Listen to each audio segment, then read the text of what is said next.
Olá, sejam bem-vindos a mais um episódio do podcast Vivendo. E como não poderia deixar de ser, hoje eu trouxe mais uma paciente querida aqui para a gente poder ter histórias reais, né? Então a gente vê a vida como ela é e essa é a ideia. A gente até estava no pré aqui pensando, poxa, Patrick, a gente não combinou nada do que falar. Não é para combinar. A gente tem histórias reais e vamos deixar a conversa fluir. Então eu estou aqui com a Laila. Muito obrigado, Laila, por estar aqui comigo. Laila, se apresente um pouquinho aqui para o pessoal que não te conhece, por favor. Obrigada por ter me chamado para a gente bater esse papo. Eu sou a Laila, tenho 34 anos, operei a endometriose com 29 e até hoje eu tenho meu contato com você para a gente continuar a caminhada junto. Maravilha.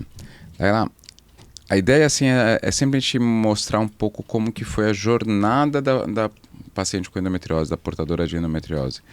Eu queria que você contasse um pouquinho pra gente quando você começou a desconfiar de endometriose, como foi sua experiência passada, como foi chegar até mim pra gente poder fazer a cirurgia. Conta um pouquinho do como foi tudo isso. A minha história é muito louca, porque eu comecei com a dor no ombro direito. E na pandemia estava muito forte. E eu fui em ortopedista, fiz ressonância da coluna, fiz acupuntura, fiz físio, tudo que você possa imaginar. E não saía nada, não melhorava. Só que aí um dia eu me toquei que doía quando eu menstruava. E aí nossa, que estranho, joguei no Google. Dor no ombro direito, menstruação. A primeira coisa que saiu, endometriose. Aí nossa, tá. Fui na minha médica, na minha ginecologista, que eu passava há anos. Falei, olha, tô com dor no ombro direito, eu vi que pode ser endometriose. Ela, então faz o exame tal, só pra gente ver.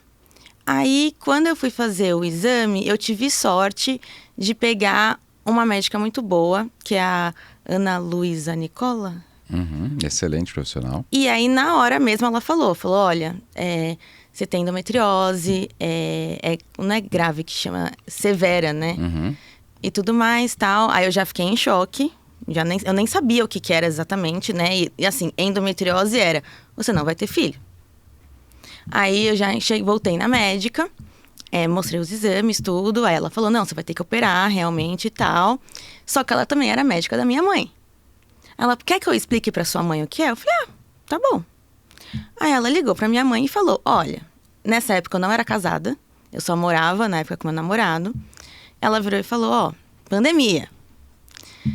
Assim que ela operar, ela tem que engravidar logo. Porque senão depois ela não vai conseguir, porque as chances diminuem muito. Colocou um terror em mim e na minha mãe. E aí eu surtei, virei pro Beto e falei, a gente vai engravidar. Sendo que eu nem cogitava engravidar na época, não tinha a mínima, não tinha como. Aí, tá bom. Aí eu falei, qual que é o próximo passo? Ela, não, você tem que procurar médicos especialistas que operem. Aí, tá bom. Aí eu comecei a pesquisar. Eu fui mais em 2 outros médicos antes. E aí, quando eu passei com você, que eu falei, não, tem que ser com o Patrick. Porque eu acho que você soube explicar o que era. Sabe, de desenhar. O desenho, de falar assim, eu não sabia o que era, onde que tava, qual que era a gravidade. Pelo menos a minha lembrança do colégio, das aulas de biologia, é muito mais botânica, né? Angiosperma, gimnosperma e tal. E eu acho que a gente peca na formação básica de anatomia, né? Então, quantas mulheres adultas acham, por exemplo, que se colocar um absorvente, ele vai esquecer lá, ele pode parar dentro da barriga, né? Então, são noções básicas de anatomia. Por isso, devido a essa falha, eu acho fundamental a gente dar uma noçãozinha básica. Um desenho nada profissional, bem amador mesmo, mas explicando. O útero fica aqui, a vagina fica aqui, a bexiga, o intestino, e tentar situar onde está a endometriose, né? Então, acho que isso é muito importante. Então, entender o que está acontecendo com você, o porquê tem que operar ou não operar, porquê podemos seguir com o tratamento clínico ou não. Então, o desenho e explicar onde está cometendo a endometriose é fundamental para isso. Porque assim, quando você vê naquela época ainda nem era falado muito de endometriose. Agora começou depois que a Anitta falou, um monte de gente começou a falar. Mas naquela época, que era 2020 ainda, tinha pouquíssima coisa na internet também. Pra você pesquisar e tudo mais. Eram poucos. Até porque o próprio Instagram, ele cresceu muito, né, Também. com a pandemia, né? A pandemia deu um salto nas mídias sociais muito grande. E, sem dúvida nenhuma, alguém como a Anitta, né, se declarando como portadora de endometriose, o boom que deu foi gigantesco, né? O alcance dela, nenhum médico tem esse alcance, né? Então, ela falando tal, pra gente é um serviço muito bom, porque a gente leva uma conscientização muito maior, né? E hoje em dia, que nem eu vejo no Twitter, alguém comenta, porque eu tô com muita cólica, muita dor. Você olha os comentários, sempre tem alguém. Vá pesquisar se você tem endometriose, vai atrás. Hoje em dia já é falado nisso, Exato. né? Antigamente, tenho dor, tenho não sei o quê. É normal. Toma um Buscopan e passa. Né? Não conversava que talvez algumas dores não são tão normais assim, né? E aí, você tinha chegado no consultório, você falou que você queria operar comigo. Mas antes de falar de operar comigo mesmo, como que era antes? Você tinha cólica, você tinha dor na relação, sua mãe tinha cólica, você já tinha conversado sobre esses assuntos com ela? Então, eu tomo pílula desde muito nova. Eu tomo desde os 15, 16. Então, eu nunca tive um fluxo muito grande e também nunca tive tanta cólica. Então, Perfeito. Então, eu nunca desconfiei de nada, nunca nem falei com a minha mãe sobre, porque era uma coisa bem tranquila. Porque eu nem sabia como era meu ciclo. Então, eu tomei a vida inteira remédio e pra mim, tranquilo. Não sentia nada, então tava normal. E aí, só foi por causa da dor do ombro. Só que aí, depois que eu descobri, eu comecei a lembrar. Nossa, mas eu tinha umas fisgadas na perna. Nossa, na perna eu tinha umas dores assim. Aí eu comecei a lembrar, eu falei, eu tinha que puxava, sabe? E aí eu falei, nossa, podia ter sido isso, tal. Aí você começa a ligar, associar as coisas. Que no dia a dia que eu correria, você fala, é porque eu dirigi muito a dor. Eu tinha muita dor na lombar. É porque eu dirijo muito. Você fala, tá, será que é porque você dirige muito mesmo? Porque tá quase na época de menstrual, que você vai menstruar. Então você começa... Porque eu nem associei, eu demorei pra associar que a dor no ombro era quando eu menstruava. Sim. Eu demorei até perceber, eu fiz físio, acupuntura, passei, assim, não conseguia achar. Até perceber que não, só dói quando acontece isso. E aí o mais louco também foi que a gente fez. Quando foi operar, essa dor no ombro normalmente é no diafragma, e eu nem tinha no diafragma na época. Então eu falei, acho que era pra eu descobrir, pra eu poder operar, porque já tava grave o meu caso na época, né? E eu acho que se eu não tivesse a dor no ombro, eu não teria descoberto até hoje. Eu acho que isso é fundamental, né? Eu quero pegar 2 pontos aqui.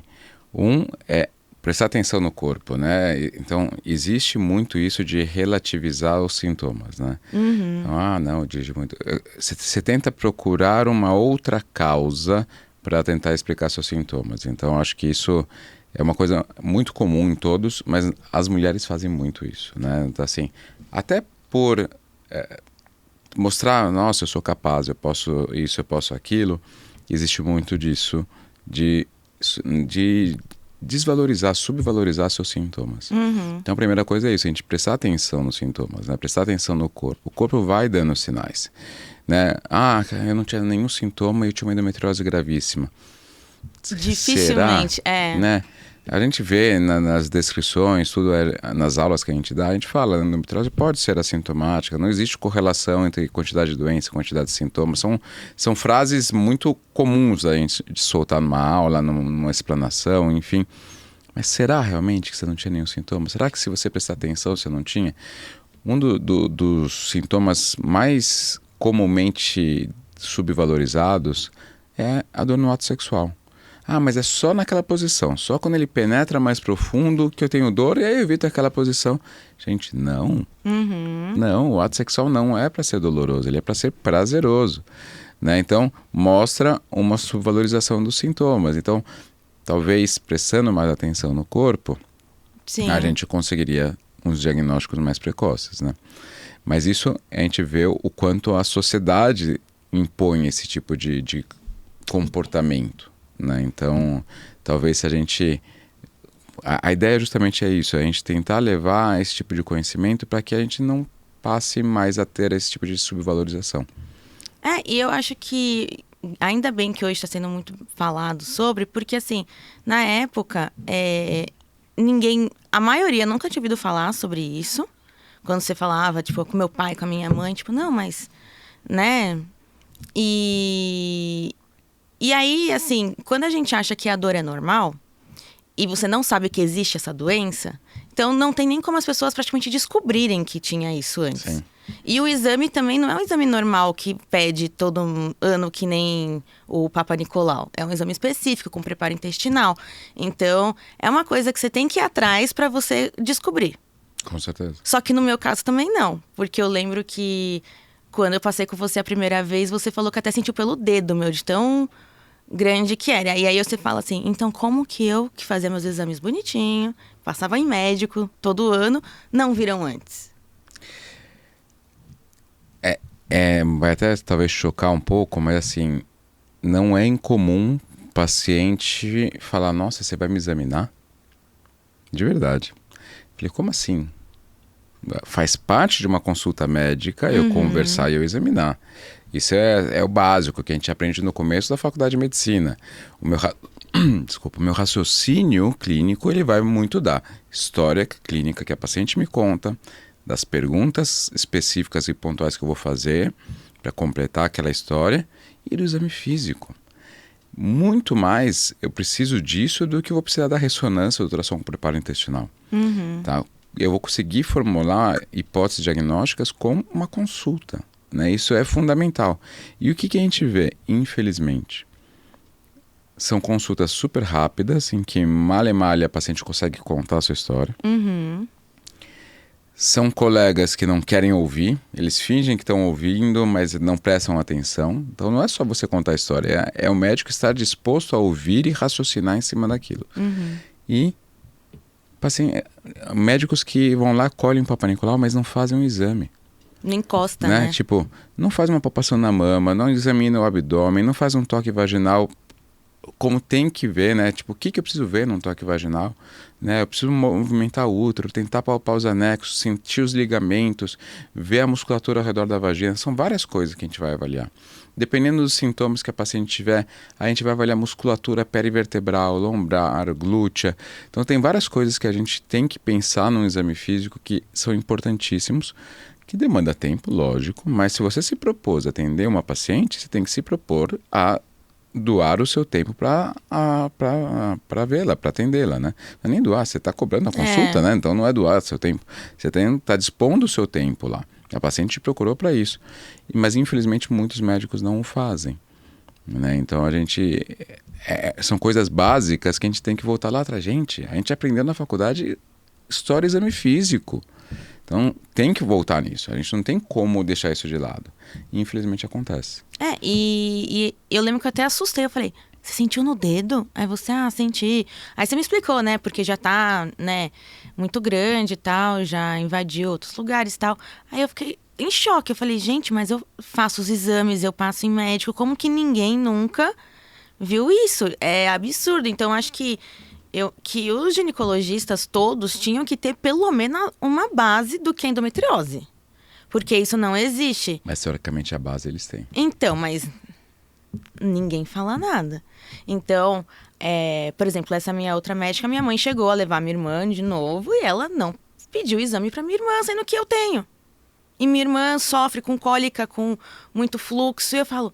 Troca de médico, pelo amor de Deus, porque você tem que passar primeiro com o Dr. Patrick para ver se ela tem endometriose também, que nem a gente estava conversando um pouco antes, que por mais que ela seja nova, eu acho que tem que investigar. Se não tiver, ótimo.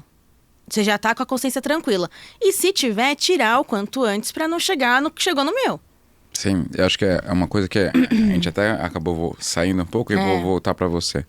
Você falou que você usa anticoncepcional desde muito cedo. E isso talvez tenha mascarado os seus sintomas e a gente não tenha feito o diagnóstico. Então, é tentar não mascarar esses sintomas na sua irmã. Né? Então, já que ela tem sintomas que são bastante característicos, já que ela tem um parente de primeiro grau, que é você, com endometriose, a gente não pode descartar de jeito nenhum, tem que ser investigado. Significa que vai ser cirúrgico? Não, não significa, porque nem toda endometriose é cirúrgica. Pode ser que a gente simplesmente entre com tratamento clínico para tentar estagnar a doença e melhorar a qualidade de vida dela. E se conseguir, ótimo. Se a gente conseguir não operá-la, ótimo. Né? Porque ao contrário do que alguns colegas falam, não é para operar todo mundo. A gente não precisa operar todo mundo.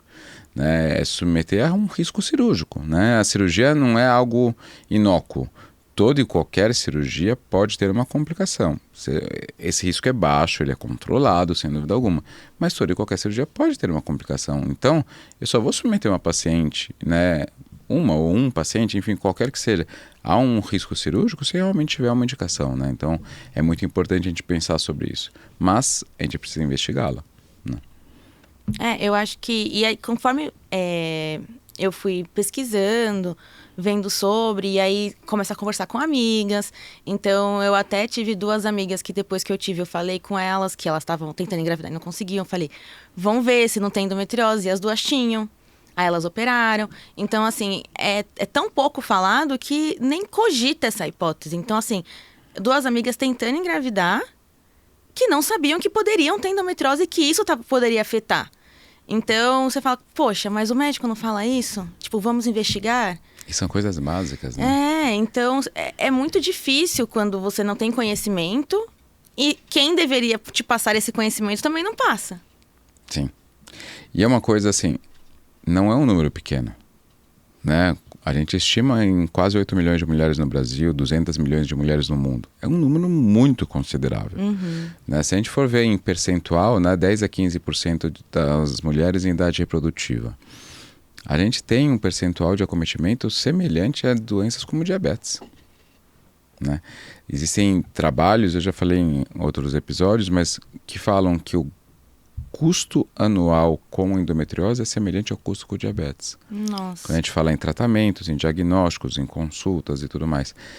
E aí, mais uma vez, se eu pergunto para qualquer pessoa, pode ser desde um auxiliar de limpeza, uma copeira, até um CEO de uma empresa, o que é diabetes, usando o linguajar próprio de cada um, eles vão saber falar o que é diabetes. Desde falando de diabetes mesmo, tá? Outros falando a doença do açúcar no sangue, doença, minha tia tem, eu tenho, enfim, bom sempre conseguir trazer um exemplo.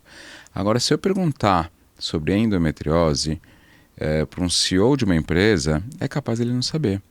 Né? Se eu perguntar para o Elon Musk, é capaz ele não saber. Por quê? Porque é pouco falado. É muito. Agora que, graças a Deus, começaram.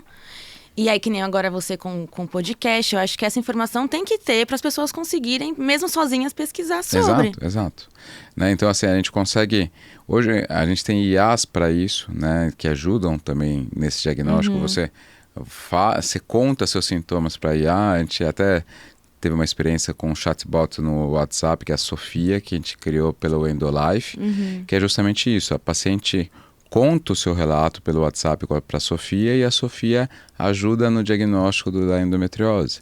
Né? Então, mas deixando muito claro, ela não faz nenhum diagnóstico e ela sempre coloca uma recomendação final dela procurar um médico. Né?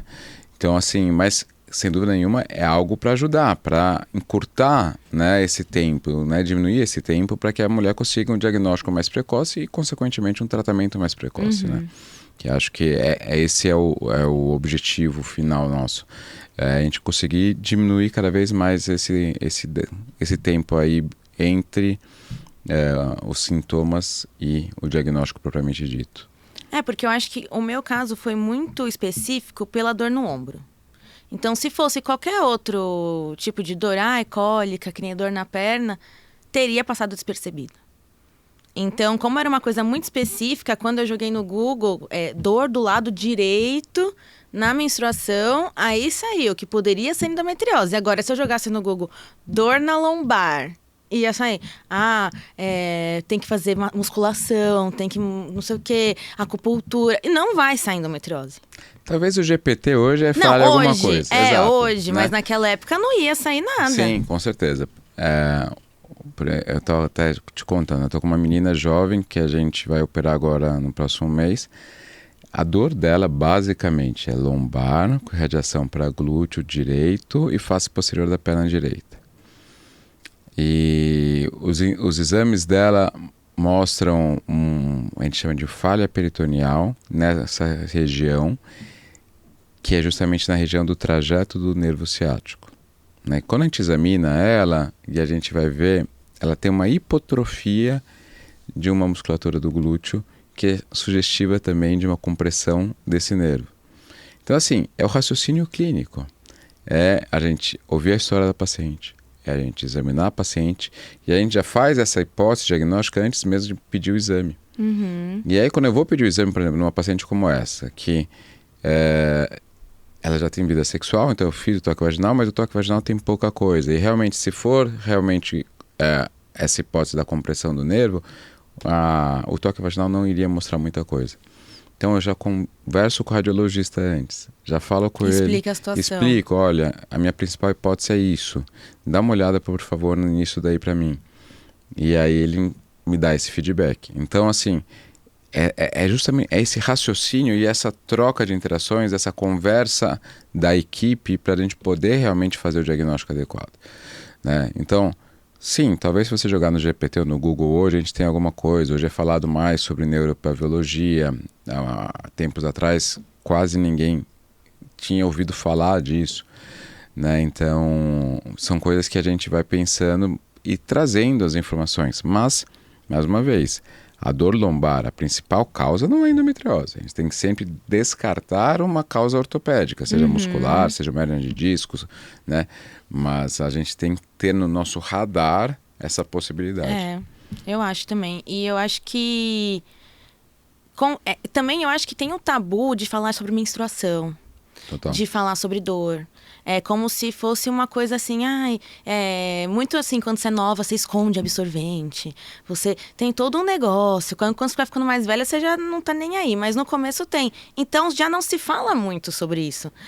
Tô com cólica, eu tô com dor aqui, eu tô com dor ali. Então já é uma coisa um pouco tabu. Ainda mais uma doença que ninguém entende do que se trata, como que surge, que você tem que tentar explicar ainda do seu jeito leigo, né? Ali. E mesmo assim, ainda meio...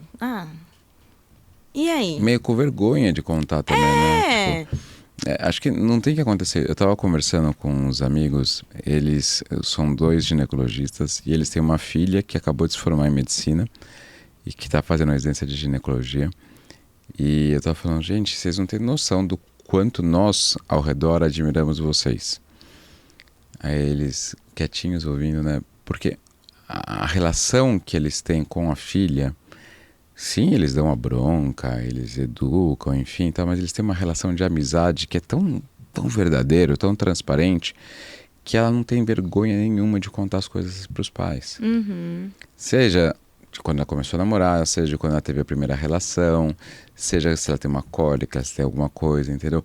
Então, é um relacionamento muito de... Ao mesmo tempo, lógico, a gente tem que ter um relacionamento de pai, mãe, enfim, porque a gente está educando, a gente está impondo os limites para aquela pessoa em formação, mas poder ter esse relacionamento de amizade ao mesmo tempo... De confiança, né? De confiança é fenomenal.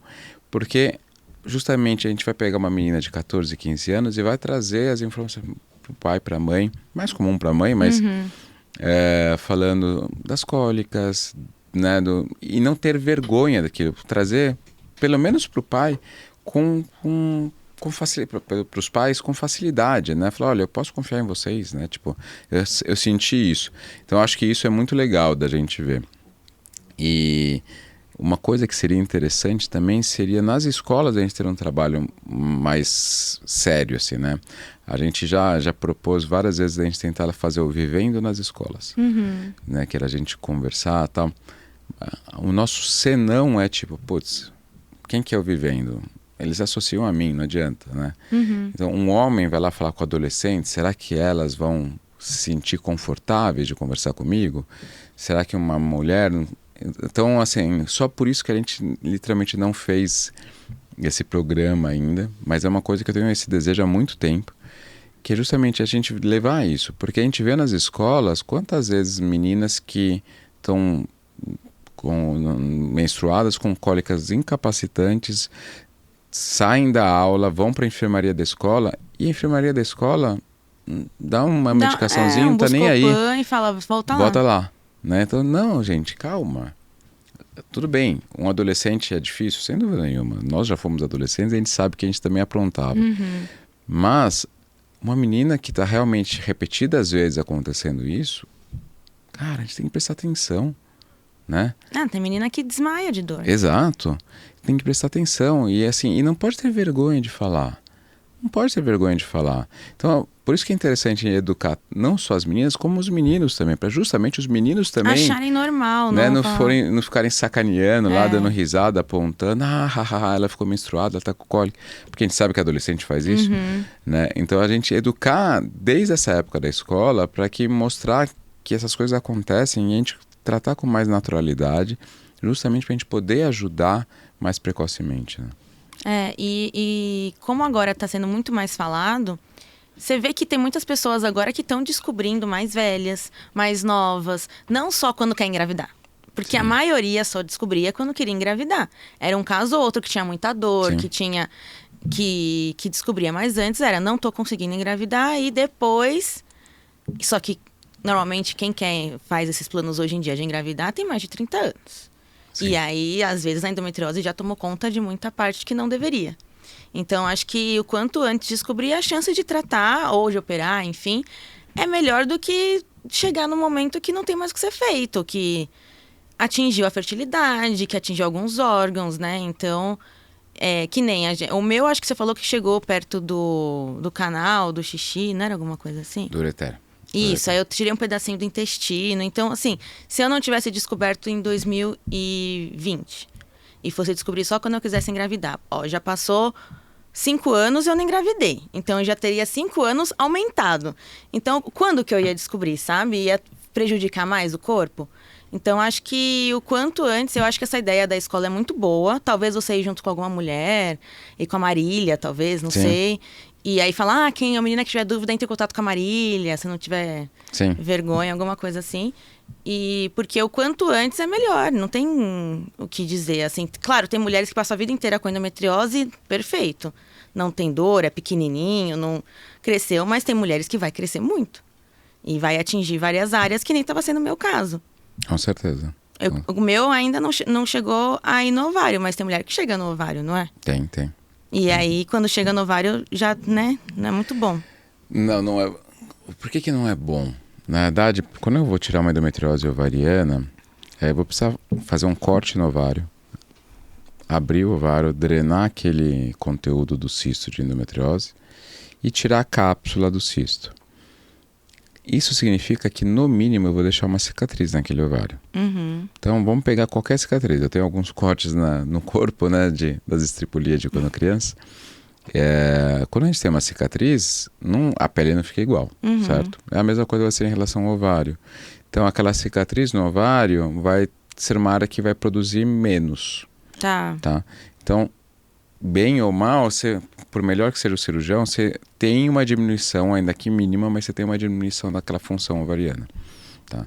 Então, quando a gente pensa em pacientes que têm endometriose ovariana, a gente acaba sugerindo que a gente congele óvulos antes da cirurgia, porque eu sei que, ainda que pouco, eu vou reduzir um pouco aquela função daquele ovário. Então, é importante a gente falar sobre isso, mas assim, a gente sabe que também isso vai demandar um custo, né? Será que aquela paciente vai conseguir pagar pelo congelamento e a cirurgia? Então tem tudo isso que vai estar, mas é importante a gente falar para a paciente e ajudar a paciente nessa decisão do como priorizar as coisas para a gente poder tratá-la da melhor maneira. Mas lá, então vamos aproveitar que a gente está falando um pouco de cirurgia, então vamos entrar no assunto propriamente cirurgia do seu. Então, a gente fez o diagnóstico com a Ana Luísa de Nicola, é uma excelente profissional. O que você tinha, como foi sua cirurgia, como foi seu pós-operatório? Conta um pouco aí. A parte, eu acho, do que eu tinha, acho até melhor você explicar, porque até hoje eu não sei falar direito. Onde que tava, o que chegou, o que tirou, enfim, tava espalhado. Eu só sei que já era endometriose severa, tava espalhado, e ainda a gente achava que podia ter no diafragma. Então, não parecia no exame. Então, a gente teve que levar até mais um profissional para, se caso tivesse, na hora que fosse abrir. E aí, assim, eu não lembro, né, da minha cirurgia. Eu acordei, só senti um pouco de náusea, acho que por causa da anestesia. E foi tudo bem, só a barriga que fica de grávida, né, porque coloca o gás lá. não senti tanta dor. Era só um incômodozinho na hora de mexer, assim... Porque a barriga tava grande, na verdade. Mas quando eu fiquei no hospital, acho que 2 ou 3 dias, mais ou menos. Tranquilo. Eu tirei também um pedacinho do intestino, então eu tinha que ficar lá um tempo só pra ver se tava tudo certo por causa disso. E o pós também foi tranquilo. Eu lembro que fiquei de casa, mas eu voltei a trabalhar logo em seguida, porque já era pandemia, né? Então já tinha home office. Aí eu tava de casa trabalhando mesmo, eu ficava mais apoiada assim, até a barriga dando uma diminuída. Mas foi super tranquilo. Aí depois eu voltei pra tirar os pontos. Super tranquilo. Aí eu coloquei o DIU, eu lembro na época. Não me adaptei com o DIU, aí depois eu voltei. Patrick, eu quero tirar esse negócio. Que eu falei, quem toma a pílula a vida inteira e gosta, é muito difícil colocar outra coisa. Porque assim, a minha pele não tem espinha. Então, quando você tira, o cabelo fica oleoso, fica cheio de espinha, volta a ter cólica. Você fala assim, não. Volta com a pílula que tava tudo lindo antes. Aí eu voltei e tudo certo, mas não tive nenhuma complicação, não tive nada de dor pós. Foi super tranquilo, só o enjoo mesmo, depois da cirurgia quando eu acordei. De Perfeito. resto... Só para situar então um pouco, você tinha uma endometriose intestinal, então a gente teve que fazer uma nodulectomia, né, tirar um nódulo do intestino. Você tinha uma endometriose que a gente fala em todo o compartimento posterior, então nos paramétros e recobrindo os ureteres, né, que é o canal do xixi, por cima do nervo hipogástrico também. Você não tinha endometriose ovariana, você não tinha endometriose no diafragma, a gente dissecou tudo até lá atrás. E aqui o que acontece? A gente tem uma coisa que eu até vou pedir para você falar de um nome que você já citou aí, que você fez no pós-operatório, depois fisioterapia. Mas a gente tem um tecido chamado fáscia. A fáscia é um tecido que interliga diversas estruturas no corpo inteiro, né? É bonito ver uma colega que é uroginecologista, Marta Kemp, falando, foi a tese dela, foi sobre face, então ela adora falar sobre face. É um tecido vivo, tudo que interconecta tudo. Então, às vezes você tem sintomas na cervical, né? Vamos mudar. Às vezes a Marília soltou a cervical para melhorar a lombar, entendeu? Porque são interligados. E aí, eventualmente, estava repuxando de tal forma a face que você tinha as dores no ombro. O pós-operatório seu, graças a Deus, foi tudo tranquilo. Como a imensa maioria das pacientes, não teve nenhuma complicação.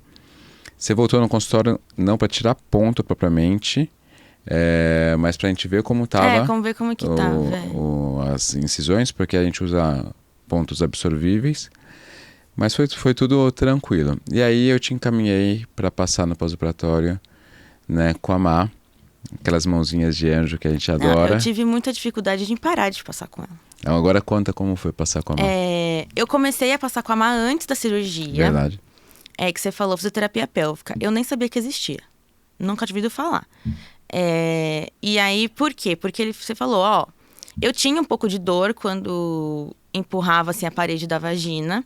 Aí você falou, isso daqui é muscular, tem que soltar um pouco, vai ser melhor pro seu pós-operatório e tudo mais. Então eu comecei a fazer. E aí, a Má, eu fazia acho que 2, 3 vezes por semana com ela. E aí, tá bom, aí eu operei. Aí, continuei passando. Só que aí as minhas dores ali melhoraram. Aí mas Má, eu tenho muita dor nas costas. Tenho muita dor no pescoço. Tenho muita dor no ombro. Aí ela ficava... Eu acho que você queria bater papo com a Má. Também. E aí ela ficava assim, mas eu sou fisiopélvica. Não dá pra você ficar vindo aqui pra eu ficar só mexendo no seu pescoço. Aí não, mas é que eu gosto tanto. Que ela fazia a mioliberação lá, né? Aí mas eu gosto tanto. Ela, mas a gente já terminou o nosso trabalho com fisioterapia pélvica agora. Aí não, mas eu vou passar mais um pouquinho.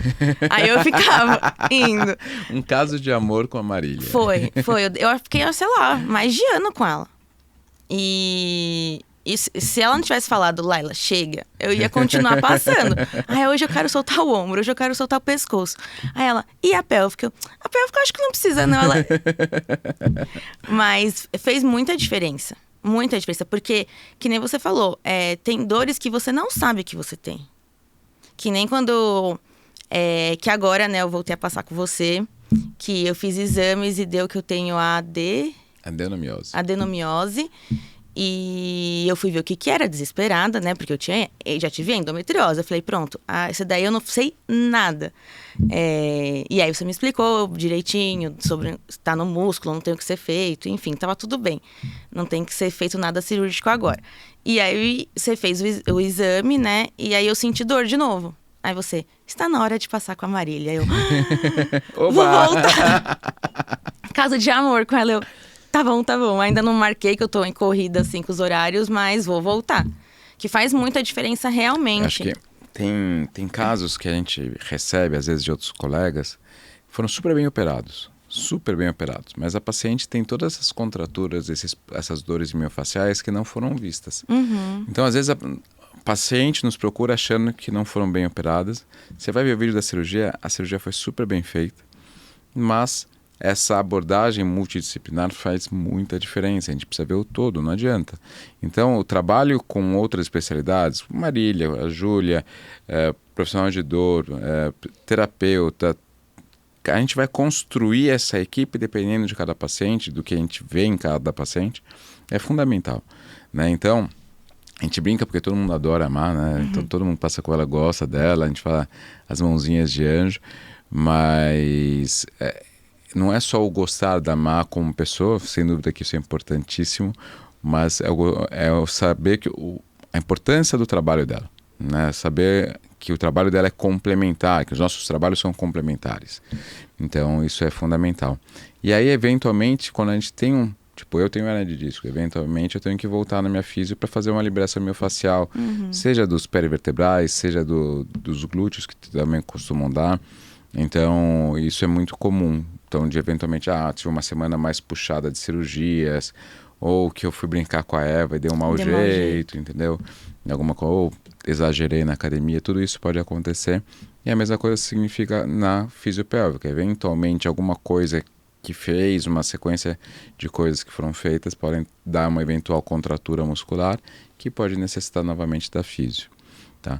O único ponto que a adenomiose não é que você desenvolveu depois, provavelmente você já tinha, mas como você não tem um aumento do volume uterino, né, muitas vezes não é visto nos exames de imagem. Tá? Então, provavelmente você já tinha. A associação de endometriose com adenomiose é muito alta, muito comum, mas você não tinha... Tava tudo certo em relação a isso. Tá? E na imensa maioria das vezes a gente só faz um acompanhamento mesmo, quando a gente tiver um útero do tamanho normal, a gente só vai ter alguma abordagem diferenciada se a gente tem úteros de volume aumentado. E eu achei legal, eu vou trazer aqui a questão do DIU, do anticoncepcional oral. O anticoncepcional oral, ele caiu na mídia, assim, né, ele é muito demonizado, muito, né? As pessoas falam muito mal dele e tal, como assim, ele causa trombose, ele causa isso, Gente, é uma medicação que se usa desde a década de 70. Então, assim, a gente tem aí pelo menos 40 anos, quase 50 já de utilização. Estudado pra caramba. Se você usar os critérios de elegibilidade, né, saber quais são as contraindicações, tudo, é uma medicação segura que pode ser muito bem utilizada e bem tolerada, como você mesmo usou. Tem o benefício da pele menos oleosa, menos acneica, tá?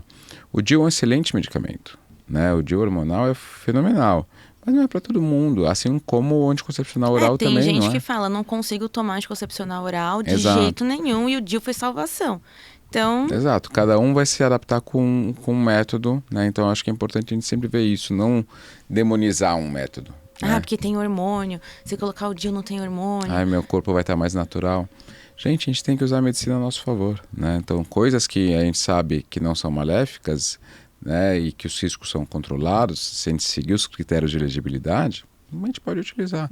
Da mesma maneira, água. Se eu tomar em demasia a água, se tivesse uma bula aqui da água, a gente poderia... Tem inúmeros efeitos colaterais também. Né? Então, tudo em excesso e que a gente não siga ou como utilizar adequadamente, pode dar efeitos colaterais. Então, é importante a gente ter isso em mente também. O anticoncepcional oral não é um demônio.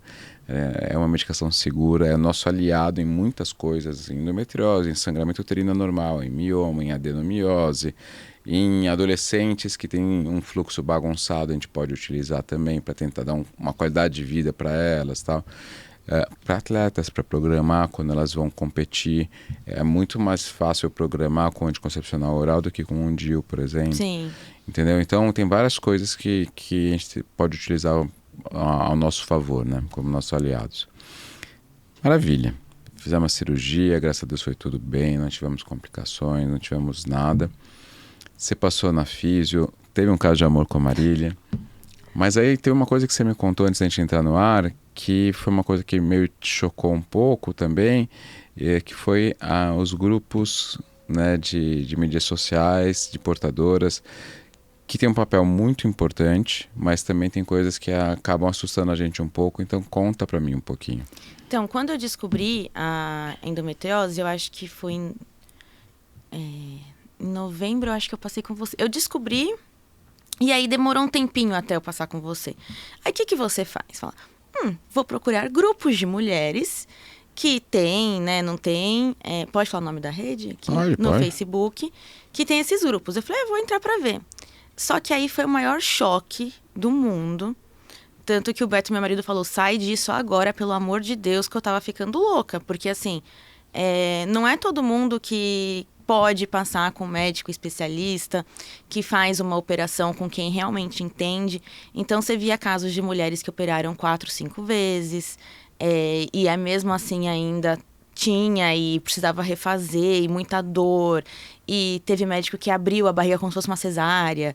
E aí um médico tirou o útero sem perguntar pra mulher se podia ou não. E era assim, umas coisas bizarras. E aí eu falei, meu Deus do céu, porque ele na hora que foi tirar, tirou o meu ovário junto, não sei o quê, eu não posso mais engravidar. Mas assim, eram muitos casos. Muitos, assim, todo o Brasil, né? Não era só de São Paulo, então era todo o Brasil. E aí você fala, e aí muitas meninas, porque... Isso até é uma dúvida que eu ia tirar com você, se isso existe. Porque eu passei no médico que falou que se eu tomar tal chá, a endometriose vai reverter. Não é nem segurar, é reverter. Aí eu, tá meio estranho isso. E só que assim, era muita coisa horripilante. Eram uns casos assim, que eu chorava vendo. Porque eu falei, o que essas mulheres devem estar sofrendo... É absurdo a dor. Que eu não aguento mais de dor. O pós-operatório foi horrível. Ficou queloide. Uns negócios assim, você fala assim, gente, mas como... Você fica... difícil. A gente vai ter um episódio que a gente vai gravar com coordenadoras de um grupo de endomulheres. São super gente boa, bem próximas da gente. Eu acho que tem um papel fundamental, acho que a importância delas, mas justamente... de aproximar com profissionais, né? Então hoje a gente vê uma aproximação boa desses grupos com a sociedade, né, de endometriose, isso que é importante, porque a gente sabe que se está chancelado pela sociedade são profissionais, né, que estão falando sério sobre o assunto. Então eu mesmo fiz parte durante muitos anos da diretoria da sociedade e a gente tem que dar esse valor à sociedade, acho que é importantíssimo isso. Então essa aproximação é muito boa. Mas, infelizmente, a gente vê alguns grupos que são... Eles são meio midiáticos, eles buscam audiência, eles buscam chocar. Então, a gente também tem que ter esse cuidado, né?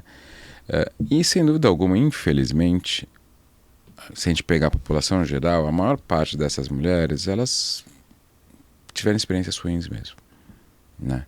Elas não passaram com médicos que tinham expertise no assunto, elas tiveram cirurgias que foram feitas de maneira equivocadas, enfim, então, assim, a parte do queloide eu nem vou entrar muito no assunto, porque isso é uma predisposição, né, de cada um, então pode ser branco, negro, oriental, você pode ter queloide, isso é uma predisposição individual, então isso é o de menos, né?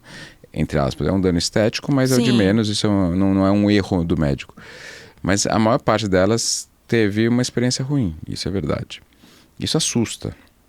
Não, o primeiro choque, ainda mais que eu não tinha passado com você ainda. Isso assusta. A nossa ideia, por exemplo, do e-book que a gente fez, foi justamente para isso. E eu disponibilizei ele gratuito. Falei, poxa, Patrick, você teve um baita no trabalho, você não vai cobrar por isso? Falei, gente, a minha ideia é justamente a gente acalmar, trazer informação boa, né? E, assim... orientar as pacientes, saber que não é esse mundo perverso que é o correto, né? E que acabou sua vida, porque praticamente a sensação é essa, que lascou, agora vou fazer uma cirurgia que pode dar muito ruim e que vai trazer consequências péssimas, né? E que talvez não resolva. Então era muito, olha, uma luta pro resto da vida. Então você ficava, meu Deus, e agora?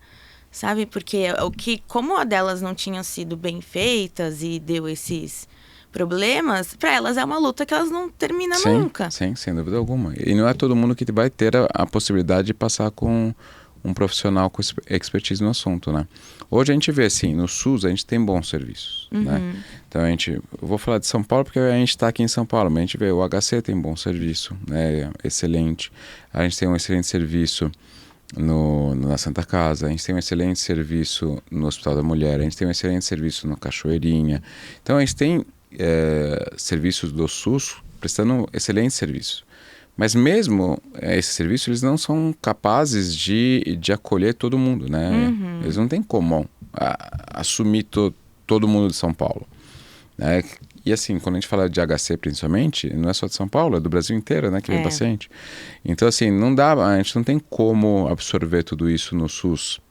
Então o ideal seria a gente ter bons serviços em todos os estados, né? A gente sabe que ainda não é uma realidade, tem estados mais ou menos desenvolvidos, e aí mas assim, o ideal seria a gente ter centro de treinamento de excelência em todos os estados. Mas, por exemplo, eu tenho uma paciente, essa daí é a maior, assim, que ela chegou para mim com 9 cirurgias prévias. 9? Então, sem dúvida nenhuma, essa paciente... Ela tem quantos anos? Hoje ela já tem mais de 40, eu a operei em 17. Hoje, depois não teve nada de recidiva, tá? Foi uma cirurgia mega complexa, foi super difícil mesmo. Porque não é só, assim, eu lembro que quando eu fui entrar com a câmera da laparoscopia, era tanta aderência, tudo grudado na parede abdominal anterior, que eu fiquei 1 hora só com a câmera, sem nenhuma outra pinça, e com a própria câmera soltando as aderências para me criar espaço para poder fazer as outras punções. 1 hora. E ela já tinha feito 9 cirurgias. Ela tinha feito 9 cirurgias. Então, eu já é super querida, a gente tem um baita de um relacionamento legal, porque ela ficou bem depois de tudo isso. A 10ª cirurgia já foi uma cirurgia, graças a Deus, com sucesso. Mas ela é uma dessas pacientes que provavelmente se ela fosse no grupo, ela ia contar a história dela e ela ia assustar, ia chocar. Então assim, sim, a gente tem que dar espaço para isso, para mostrar essa realidade. Mas a gente tem que mostrar que não precisa ser assim, né? Infelizmente não é todo mundo que tem acesso. Mas quando eu terminei a operação, eu fiz um post, meu Insta era aberto, e aí eu contei.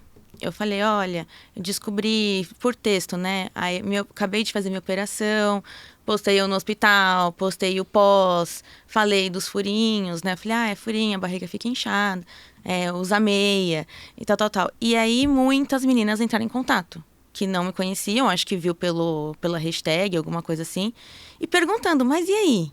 Como que foi? Como foi sua dor? Você teve que tirar um pedaço do intestino? E não sei o quê. E eu fui respondendo, porque eu acho que são poucos casos que as pessoas postam que deu certo.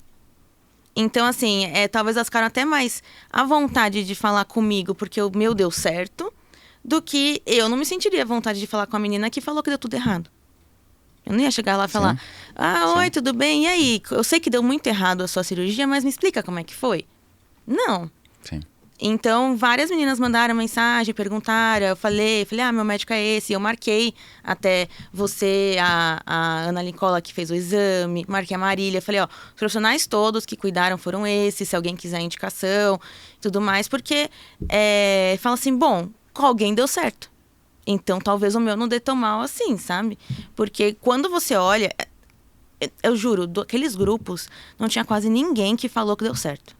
Então, assim, a sua sensação quando você lê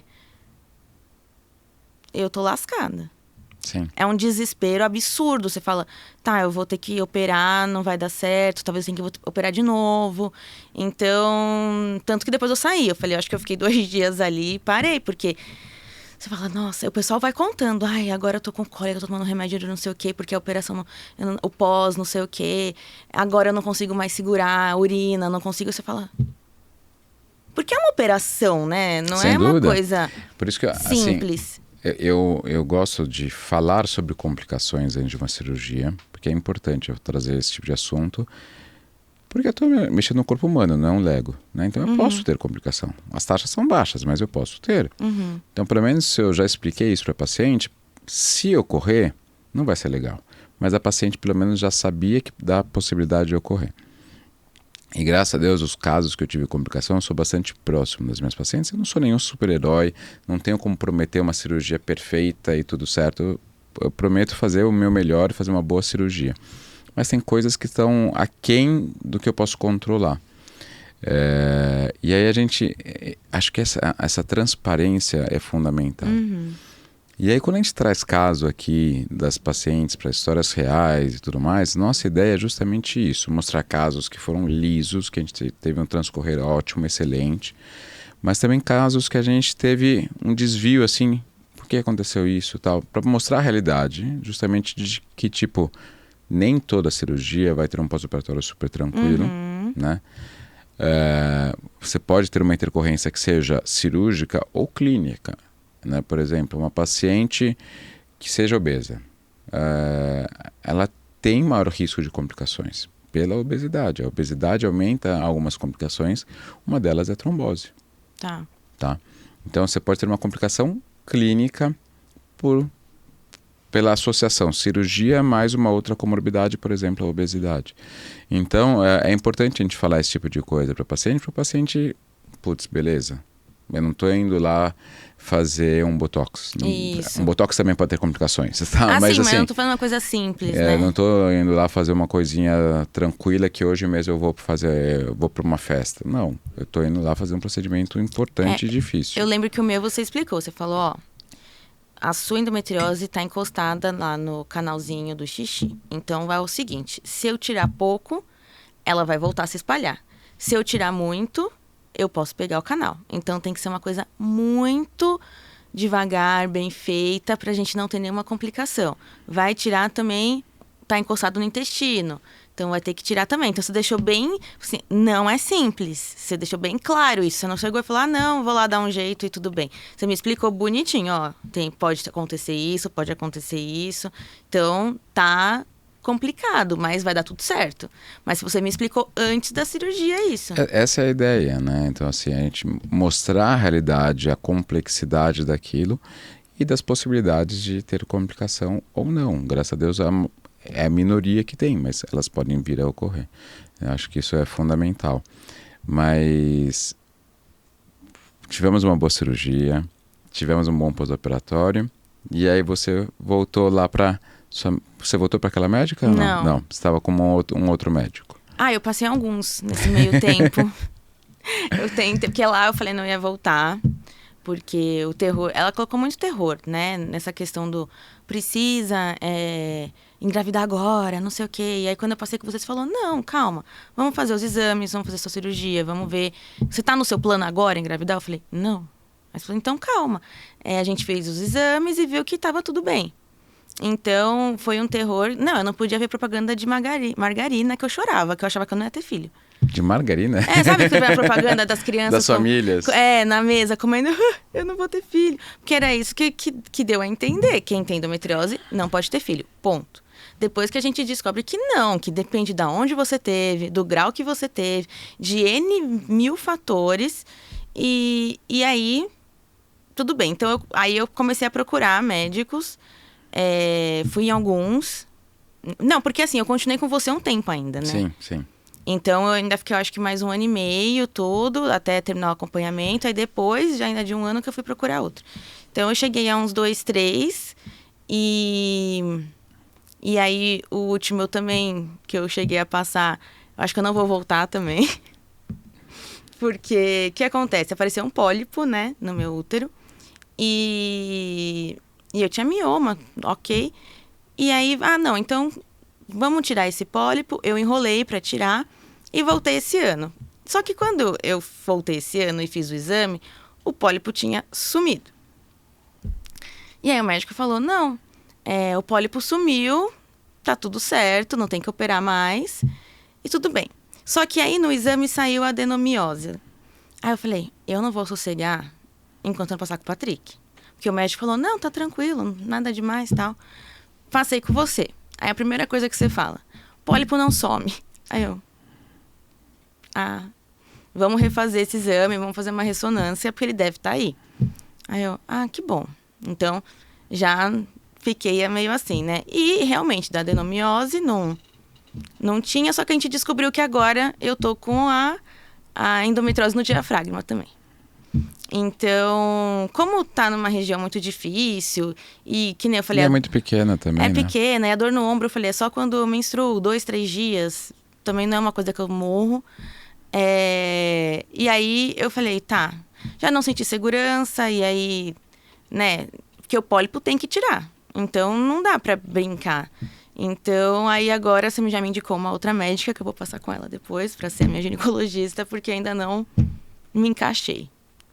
Então, eu acho que é importante isso. O pólipo, hoje você tem um desejo de gravidez, né? Então, a retirada do pólipo é fundamental para a gente deixar uma anatomia interna do útero adequada, né? E até para, assim, existe a chance de uma transformação maligna? Existe, né? Como a gente falou, mas é extremamente baixo. É um pólipo de característica totalmente benigna, mas pensando em gravidez, sem dúvida nenhuma que vale a pena retirá-lo. Porque senão é como se não conseguisse grudar lá o óvulo, Exato. não é? Exato. Ele vai empurrar. Ele vai atrapalhar o embrião a grudar. Né? Então, aí o embrião não consegue... tem que estar lisinho. Tem que estar... Lógico, pode ser que você engravide mesmo com pólipo? Pode, mas a gente sabe que ele dificulta. Tá bom? Então, por que eu vou fazer isso? Né? Então, acho que é importante a gente ter isso em mente e deixar tudo bonitinho para que você consiga engravidar de uma maneira mais adequada possível e mais fácil possível. Lá, como eu te disse, era um bate-papo. E aí, ó, fluiu. Fluiu, não fiquei pensando muito. Né? Então, eu queria só que você falasse, se você pudesse deixar algum recado final. Pode olhar para a câmera ou não, tá bom? Mas se você pudesse deixar um recado final para quem está ouvindo esse podcast, o que você falaria? Eu falaria que dor não é normal. Se você é mulher, se você conhece alguma mulher que sofre muito durante a menstruação, que tem um fluxo muito alto, que tem dor, que sente dores musculares na época da menstruação, dores estranhas, não hesitem em buscar ajuda. Hesitem. Porque mulher tem a tendência de ser forte. É uma dorzinha, eu não ligo, homem é fraco, né? A gente sempre fica brincando. Gripe de homem, não sei o quê, e mulher se acha muito forte. Mas não precisa sofrer. Então, procurem, investiguem. Pode ser que não seja nada, pode ser que seja. E o quanto antes você descobrir, melhor sua qualidade de vida e ir atrás de bons profissionais. Porque também pode ser difícil se não for. É isso. Maravilha, acho que esse recado final é muito importante. A gente dar ouvidos ao nosso corpo, aos sinais do nosso corpo, prestar atenção neles e lembrar sempre que sentir dor não é normal. Né? Isso, e também eu acho que essa parte dos homens, sabe? Se você vê sua namorada, sua mulher, sua filha com dor, levanta também, não precisa ser só ela, sabe? Sim. A ideia é justamente isso, a gente atingir não só as mulheres com esse tipo de informação, que elas cheguem aos homens também, para justamente todo mundo que está ao redor, né, pode ajudar. Então, seja sua filha, seja sua irmã, seja sua esposa, seja sua prima, seja sua colega do trabalho. Isso. Putz, se chegar um cara... Eu já tive amigo que me encaminhou colega de trabalho. E ela veio por indicação de amigo e tinha endometriose. Então. Porque ele, sendo meu amigo, já sabia, né, de endometriose. E aí ele via aquela amiga lá, colega, sempre, todo mês, passando mal, às vezes faltando, tudo. E ele falou, numa boa, assim, cara, será que você não tem endometriose? Olha, eu tenho um amigo meu que mexe com isso, tal, vai lá, pelo menos para você ouvir. E não é que ela veio e ela tinha? Então é justamente isso, os homens têm um papel também. Né? Acho que todo mundo que estiver ao redor pode ajudar. Isso é fundamental. Perfeito. Adorei esse fechamento. Brigadão estar aqui comigo. Eu que agradeço. Tá? Foi muito gostoso. É isso que a gente quer, esse papo leve, espontâneo, sem nada combinado. Tá bom? Fala tudo o que quiser falar, num bate-papo mesmo. Obrigado, gente, e espero vocês no próximo episódio também.